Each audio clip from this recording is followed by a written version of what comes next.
Good morning sir. Good morning. कैसे हो sir आप? बहुत अच्छा। ओके सर, आपका हमारे एसएलसी में सर बहुत बहुत वेलकम। हाँ, चलो धन्यवाद आपका। सर आपका बच्चा कौन सी क्लास में पढ़ता है? एक 6th में है, एक 3rd में है। अच्छा सर, कैसी लगी आपको उनकी एसएलसी की एक्टिविटी? अच्छी एक्टिविटीज है, गेन करेंगे, कुछ गेन कर रहे हैं, स्पीकिंग पावर बढ़ रही है, कुछ थिंकिंग पावर भी बढ़ रही है। आने वाला जो 5-10 गार्डियन खड़े हैं उनके सामने बोलना, उनका संकोच जो है वो कम होगा, एजुकेशन कम होगी उनकी है। इसके मेरिट्स ही हैं, डीमेरिट कोई नहीं है। मतलब सर हमें अगले साल भी ये चीज़ कंटिन्यू दोबारा करनी चाहिए? हाँ, मैं तो ये समझता हूँ, और इससे भी और बेहतर ढंग से करनी चाहिए। बच्चों का रिस्पांस जो है वो अगले साल को इससे भी ज़्यादा नज़र आना चाहिए, है ना। एक अच्छा स्टेप है ये अच्छा स्टेप है। इससे पेरेंट्स को भी कुछ देखने को मिलता है कि हमारे बच्चे जो हैं उनकी स्पीकिंग स्किल क्या है, उनकी लर्निंग स्किल क्या है, मतलब उनको क्या मेरिट्स हैं उनकी इस स्कूल में रीड करने की। ये सब चीज़ें पेरेंट्स को देखने को मिलती हैं और पेरेंट्स जो है वो इनकरेज, उनका उत्साह बढ़ता है। आप वो बच्चों को और मोटिवेट करेंगे घर में, तो यार आप एक अच्छे इंस्टीट्यूशन में पढ़ रहे हो, इससे भी अच्छा करो।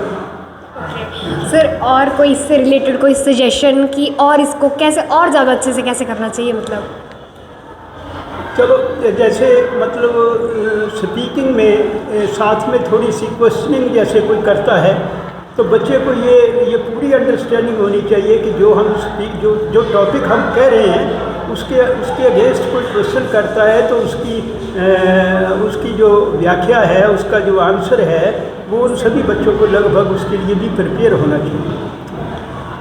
और सर जैसे स्कूल के लिए कोई सजेशन, स्कूल की वेलफेयर फैसिलिटीज़ के लिए या स्ट्रक्चर्स वगैरह के लिए, किसी भी चीज़ के लिए कोई सजेशन?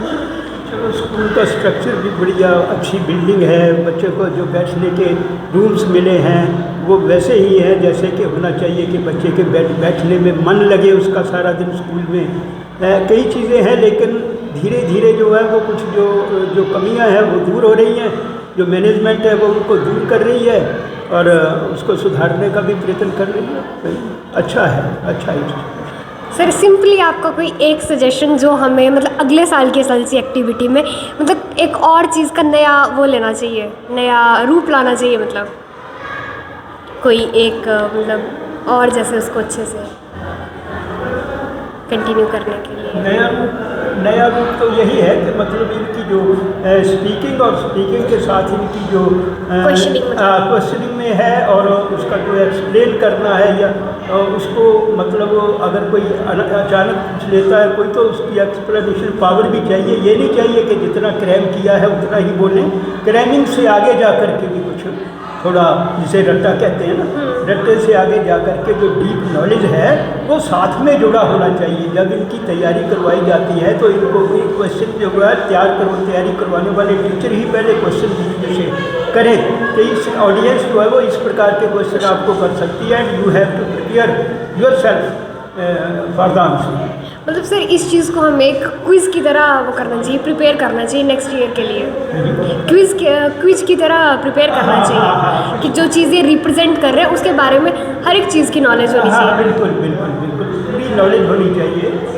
केवल उतना ही नहीं कि जितना उनको टॉपिक पर तैयार कराया गया है वो उसी तक सीमित रहे, लेकिन उसमें से जो भी कोई जानने वाली ऑडियंस में से कोई कुछ जानना चाहता है तो उसकी डेप्थ जो है उनको पता हो और वो आंसर दे सके। बहुत अच्छी तैयारी है बस, बहुत अच्छी। बच्चों का जो मतलब जैसे कहते हैं ना, हम एक देहाती क्षेत्रों के इंस्टीट्यूशंस के लिहाज से बहुत अच्छा रिस्पांस है बच्चों का, और उम्मीद करता हूँ मैं एज ए गार्डियन उम्मीद करता हूँ कि नेक्स्ट ईयर इससे आगे इम्प्रूव होता जाएगा। आपका फीडबैक सर हमारे लिए बहुत ज़रूरी था। Thank you. बहुत बहुत धन्यवाद आपका, आपने हमें आमंत्रित किया। नमस्कार।